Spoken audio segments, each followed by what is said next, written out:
Hello, and welcome to And There You Go, basically a podcast about all things life. My name is Chad, and with me here is the ever-lovely Addie. Hi, Addie. Hi, Chad. How are you today? I'm great. How are you? Good. We had a good day so far. We've had a great day so far. Absolutely. We did something that I haven't done in years. We went out, and there's a local pub that has really great burgers. We had burgers, and then onion rings. Onion rings, too, yes. We sinned. Yeah. Yep. Yes, we did. And then you had this suggestion to go play some pool. I didn't even suggest it. I was way more out there than that. I said, hey, do you have any cash? I want to play pool. You're right. It really wasn't a suggestion. It was more of a commandment. But it was fun. It was. I haven't done that in years, and I think it was basically a draw. It was. We were terrible. But you know what? It wasn't about winning or losing. It was about having the fun. We even did a little dance. We got complimented on that, which was kind of... I was trying to show you. They were playing country western music, and I was trying to show you the cowboy pump. Cowboy pump. Yeah. We tried that in our place here, and one night a while ago, and the floor was so slippery. I was in my socks. I thought I was going down, and thought you were too. You were so intense. It's an intense dance. Well, not really. It really is. Well, it sure was. Why do you think they call it that cowboy pump?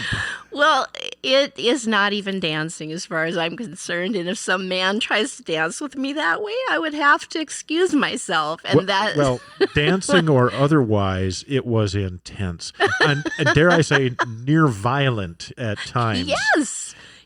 It's that pump on the arm. Yeah, it's like you're pumping a water pump, the old-fashioned kind of pump. Pump back, pump back, pump.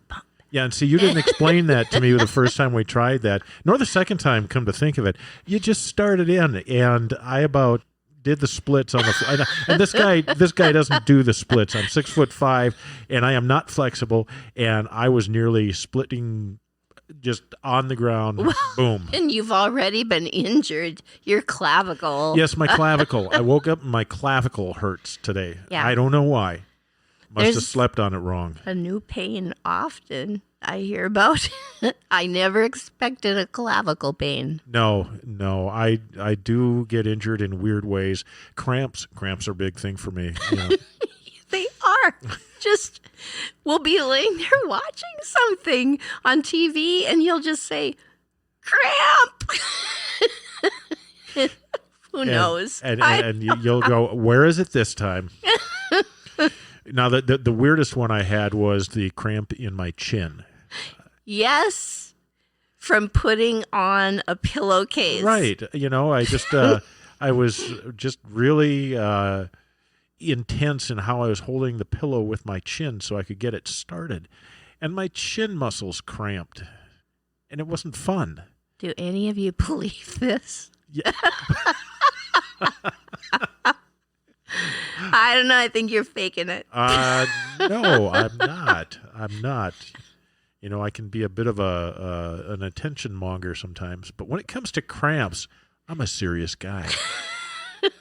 I just think you're trying to get out of the pillowcase duty. I did it. On your side of the bed. I did it, though. You did. Yeah. Even with the injury. Mm-hmm. And I changed a tire today despite my hurting clavicle. By the way, thank you, because that was on my vehicle. Well, you're welcome. Oh, my goodness. All right, maybe we should get to the topic of the day. We've burned about 5 minutes already into this podcast. So, but no, it was a great day, and seriously, thank you. I had so much fun. So yeah, me too. Good. We'll do that some more, and we'll try different things. I'm not doing axe throwing though. No, I do not like knives and axes, and no, it's just I'm not interested in those hip and trendy type of things. I do bow and arrow. As long as I knew I wasn't going to get it. Because you have better range? No, well, yeah, I mean, As long as I knew I wasn't going to hurt anybody and no one was going to hurt me, I think that would be really cool to do. Okay, well, maybe we'll try to find a range sometime. I'm flipping not throwing an axe. Can you imagine me doing that? No, dear God, no.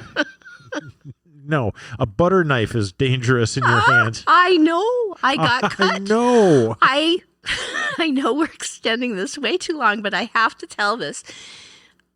I wanted a cheese stick so bad, and they're wrapped in plastic. Oh, yeah. And I get so frustrated because you buy these things and they're wrapped up so much. It's like, oh, the company wanted me to buy it. They just didn't want me to use it. Right. So anyway, I could not get this open. So I started to use a butter knife, and I sliced my pointer finger on my left hand open. Yikes. And I was alone, and I didn't want to go to the doctor, and it hurt so bad. I think those butter knives hurt worse than anything. Well, sure. They're blunt. They don't get a nice clean slice. Yeah, nice. Sorry. I don't mean to be that descriptive. I tried to sleep, and it bled through a pillow, so then I had to call my parents. Oh, no. And my mom was so angry at me. Here I'm a grown woman. Right. And my mom marching me into the emergency room, and I had to get stitches, and the doctors kind of laughed at me. Oh, no. A butter knife. Yeah, so axes are definitely off the table here. Right. So today's episode is titled Keeper of the Secret. So do you want to lead us into that topic? Yeah, I certainly can. I'm a big quote person, and I read a quote that reminded me of this, and we've talked about this on occasion. This is it. Imagine how many people dislike you because they didn't hear your side of the story. Yeah, that has meaning to me, and it's beyond just the word dislike for me as well. It's about how people perceive me, how they react to me, how they act, behave towards me. All of that wrapped up simply because my part of the story was hidden. Right. And we hide it. We hide it. And how many secrets do we keep for other people that hurt us so it doesn't hurt them? Yes. You know what I'm saying? Yes, absolutely. Yeah. And then they're generally people who are close to us. Mm-hmm. As strangers, we don't really have this penchant to keep secrets around strangers because that's more of just a quick interaction. But I mean, when it comes to relationships and family and really close friends, those types of relationships and situations, I think, are where people can keep secrets that it probably is not healthy to do. And I know that in both of our cases, it wasn't. No, it was implosive. Yeah. Would that be the word? Yeah. For us, for each of us in our own ways. Yeah, I think that's a really good term for this because it really is squeezing it in on ourselves and squeezing it down and just pushing down our own needs in a situation where we should be paying attention to our needs, but putting the other person's needs ahead of ours and keeping those secrets. Right. It reminds me of something that I heard as a child in church. There was a very beloved pastor who was an amazing speaker. And I remember, I wasn't very old, he said, there's a heartache behind every door.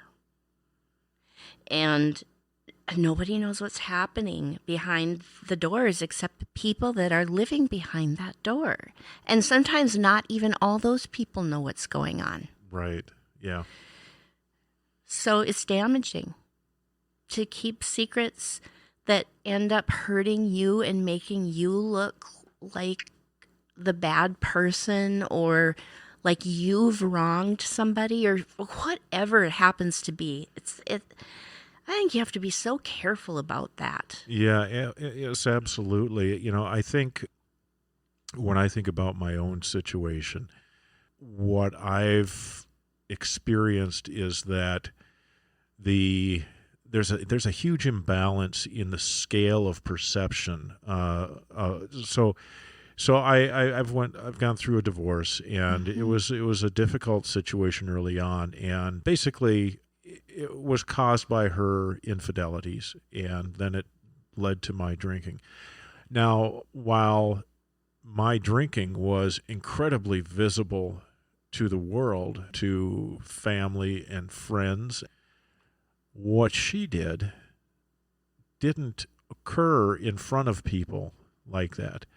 And it was more in the past than when my drinking was occurring. And so there was this door that was closed on all of that. And all they saw was me standing outside that closed door and saw what was going on with me. And so there's this huge imbalance and injustice, and the perceptions that people have and had towards me were really colored by that misrepresentation of the totality of the entire story. I think both of our separate experiences had really significant consequences to us. Yes. I was involved in a number of relationships with, I would say, very toxic men, likely narcissists.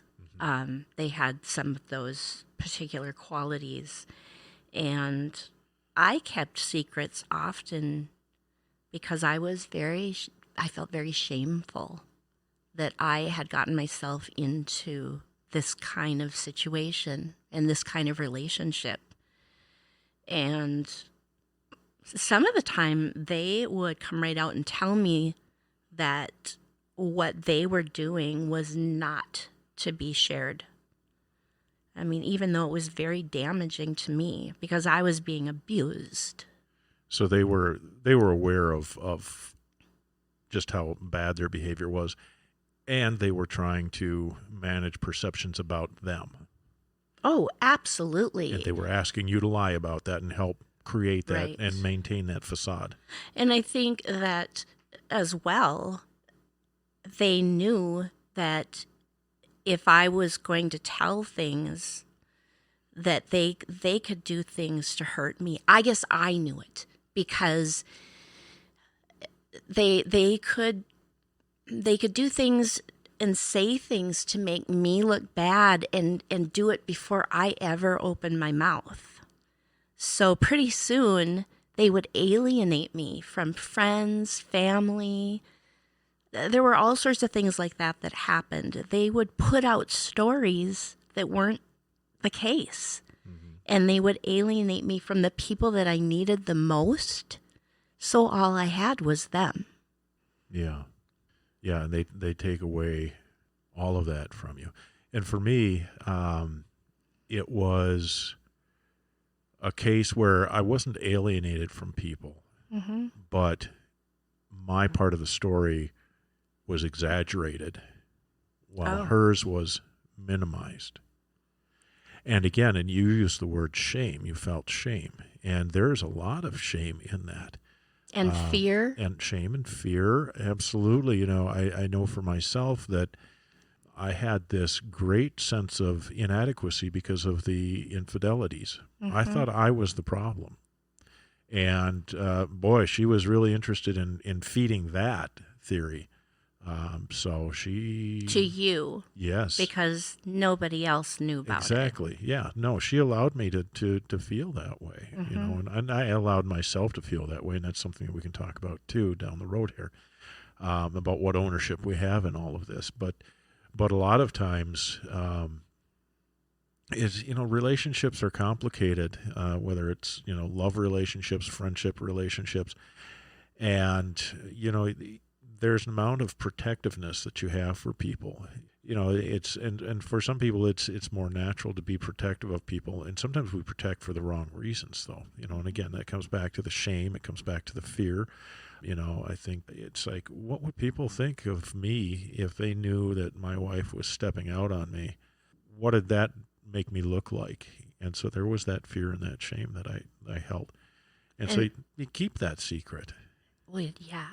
You know that I had that happen to me too. Yes. And it, it was shocking to me because, as selfish as he was, I always thought that he was dedicated to our family. And I've had a number of different experiences that way. So I know that it was a lot of fear and shame and manipulation as far as I think that I was definitely gaslighted, which I guess is, to me, is very insidious. Yeah. It's psychological abuse. Yeah, and very much so. Yes, and yes. it's like brainwashing and manipulation of somebody else's mind, so that you start to question your own reality. So that was happening to me, along with the fear and the shame. I started to not trust my own reality because these men would say something and yeah, you just said this. No, I didn't. Oh, well, but I heard you say it. No, I didn't say that. Or you did this. I saw you do it. No, I didn't do that. Soon you start not believing in yourself. I became almost a non-person. I told somebody that one time. Yeah. That I felt like a non-person. I didn't really matter. My feelings didn't. All that mattered is that everybody around me I made happy. Period. That's how I felt. Yeah. And when you're in an abusive relationship, you're often, once you get out, you end up in another one. Unless you've healed completely. And how do you know when you have? Because I ended up in several very abusive relationships. And that is not at all uncommon. I know many other people who have been in situations like that. And so that's not a matter of anything to do with your character or your will or your awareness or anything like that. It's a pattern that people do experience. Mm-hmm. Now, thankfully, I don't think we're going to experience that with this relationship. And I think, you asked, how do you know when you're out of that? And I think for me, I was with one person for a long time. You were with, several different people, individuals, mm-hmm. for various periods of time. And so my situation is a little bit different in that way. But I knew that I healed when I presented her with the divorce papers, and I was willing to walk away mm-hmm. when I had made that decision that I am more important right. than keeping her secrets or sticking around to protect her or whatever. Well, didn't you come to a conclusion that something happened that made you finally realize what needed to be done? It took a long time to come to that, though. It wasn't like it was like, yep, this is what I need. Oh, I know. I had to spend a lot of time. I spent several years with a therapist, and the crux of my experience with that was finding clarity in what I wanted for myself. And I was so jumbled up and confused, I didn't know what I wanted. Did you go through a period where you didn't know what you liked? Oh, yeah. You didn't. Yeah. I didn't know what TV shows I liked. I didn't know what kind of eggs I liked. Yeah. I didn't know what restaurants I liked. Everything was always about them. Yeah, from home decor to food. Oh, I guess I got to do most of that for two. Well, that's it's an example. I mean, but that's a common thing, where you kind of acquiesce yourself, and I think that has to do with certain personality types. So, I mean, this whole process of finding clarity took me a long time because I had to it was like peeling back of an onion, that notion. And the last thing that I had to figure out was, how is this going to affect my kids? And I had to come to terms with, they're going to be okay regardless. Life is going to be different, but that's okay. And once I got to that point, then I was moving towards doing the legal part of this. Mm-hmm. And then there was a situation that occurred that just drove it home. And well, I don't know about you, but one of these relationships was quite long, almost 2 decades. And what I realized after the fact is that he stayed for as long as he did because I was passive. Right. He stayed because he could have everything he wanted. Well, and I treated him well. And he got by with so much. It was like he had his cake and he ate it too. That's exactly what my therapist brought up with me as well. Is, Chad, why should she change when she has what she wants? You know, there's no incentive to change. No, there isn't. And no matter what was said, what was done, anything like that, there just wasn't enough reason to change. And so ultimately I had to get to a point where I changed. Mm-hmm. Yep. And for me, I've done so much research on all of this, and they say, like we've talked about, if you're in one abusive relationship, you're likely to be in several others. And the last one is the worst one. Well, yeah, I would imagine so. I mean, in a lot of ways, the last one was. And the last one was when I went to a crisis center, and I was so afraid that he would find out that I was shaking. I could not stand. They had to help me walk to an office, and I shook and I cried and I just spilled everything. So you got to this point because you kept secrets. Yeah. Why do we do that to ourselves? How is it that we love and forget to love ourselves? Yeah. Self-respect. Self-respect, self-love, self-worth, finding that in ourselves. And wondering, who's going to believe me? As far as anyone else is concerned that I can see, he's an upstanding member of society. He's held in high regard. He's just so nice to everyone. But they didn't see what happened behind closed doors. And I remember going through so much of this, like when people knew that we were split, I had 2 friends walk into a restaurant, so-called friends walk into a restaurant, see me and stare me down and walk out because I was there. And they believed him. Right. And I had another woman. I was at actually, it was the same restaurant. And I was at a meeting there with other people. And other people even noticed this woman who had known him forever. But she'd become my friend too. And she was sitting several tables away. And she stared me down for an hour and a half. Unbelievable. Yeah, I think they create this facade of this persona of being the pillar of the community. The community, and just an upstanding, likable kind of a person. And it just propagates that imbalance of information available to people who are on the outside looking in. It's all of the stuff behind the door, but they step outside in front of the door. It's like you sit around in your house on a Saturday afternoon, and you're in your grubs. You got your sweatpants on and your shirt on. Maybe you don't have your hair combed properly, like I did the other morning. But we won't talk about that. Maybe funny though. Maybe we'll put a picture up on the website, and we can show folks. That would be awesome. Yeah, I have no shame when it comes to that kind of thing. But I do have product.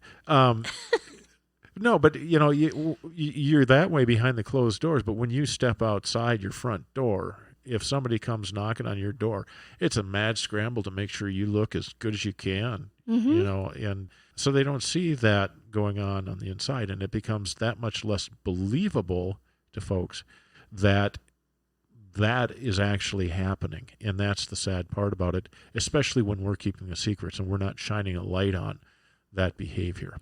Well, and the thing is with this particular one, he lied. He just outright lied. Even in therapy, he'd sit right beside me and lie. And what do you do with that? And then those people who he went crying to, and he actually did cry, I guess, and told lies about me, that they had the audacity to show that kind of aggression towards me in a social situation when they didn't know. Exactly. Yeah. Yeah. And I experienced some of that, just the flat out denial of things. And it goes back to the gaslighting concept, sitting with a couples therapist. And I was recounting kind of the history, the litany of betrayals. Mm-hmm. Some big, some not so big, but they're all painful. And there was just flat out denial. No, that never happened. I didn't do that. Mm-hmm. It's like, well, yeah, I know you did. And I kept that with me. And that was part of the clarity that, okay, she's in denial. She's just, it's not denial. She's flat out lying. Exactly. And so that's part of the clarity that I can't live with that anymore. So one of the things that helped create clarity in me is the last time that I agreed to go to a therapist with him. Now, for him, it was a game. Oh, sure. I mean, with his kind of personality, it was a game that he was going to win, whether he had to lie or whatever. And I met him there, and we went in, and he started lying again. And I think I completely shocked this therapist. She was speechless, honestly, because I stood up and I said, I will not sit here and listen to these lies one more time. Thank you, Ms. Whomever, for agreeing to meet with us, and I appreciate your time, but I'm leaving.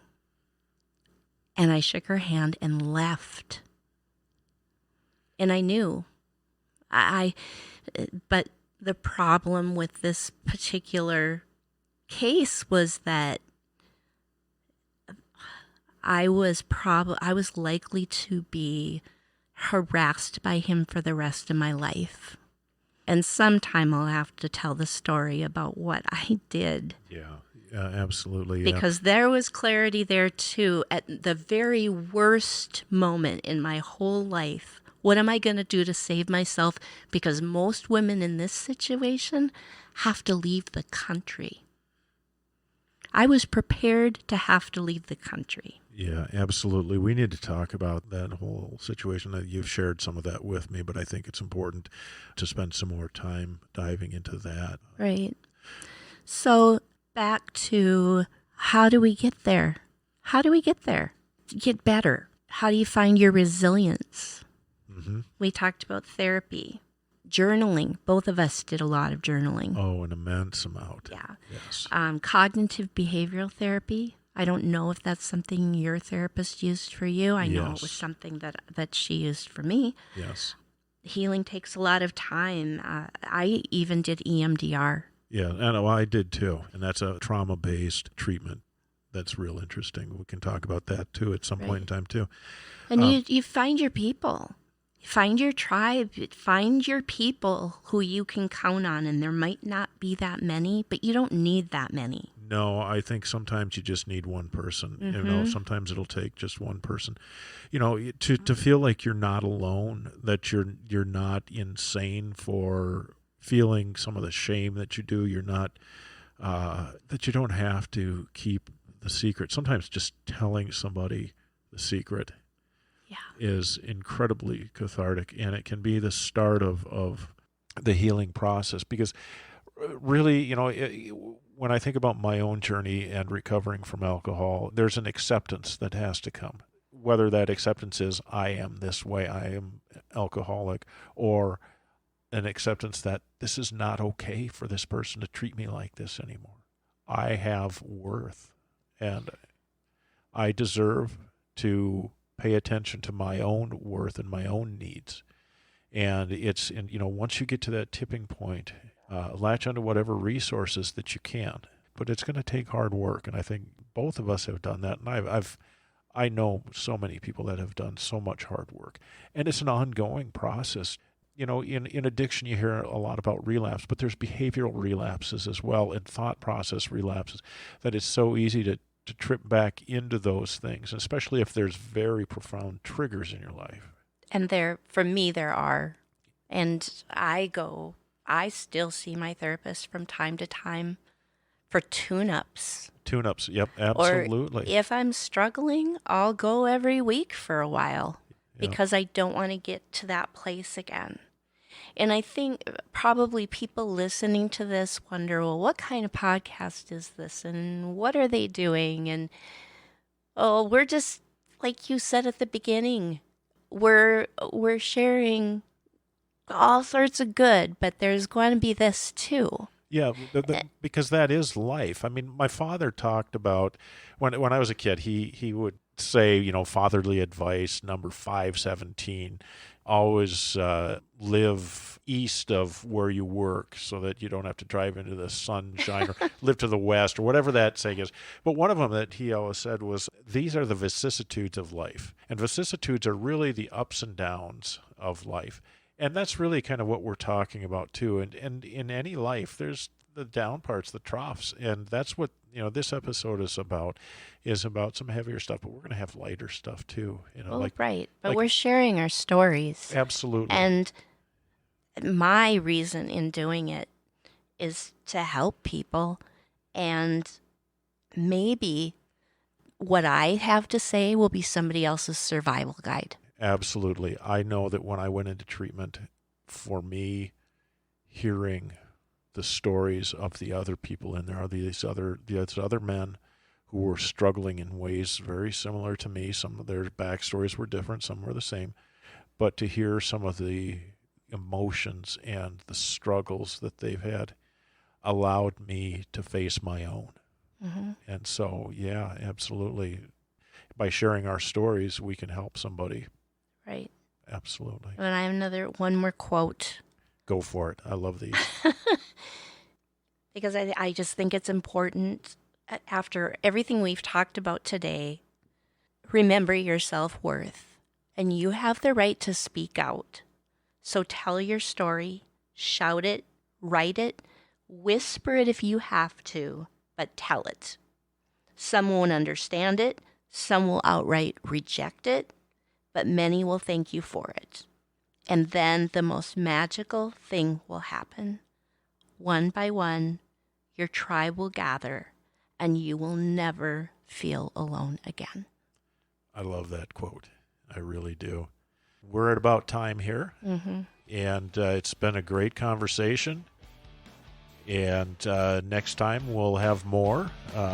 Maybe by then we'll get the picture of my hair up on the website. Who knows? I think we should. All right. In the meantime, everybody, be well. Yes. Be well. Enjoy life. Enjoy the vicissitudes.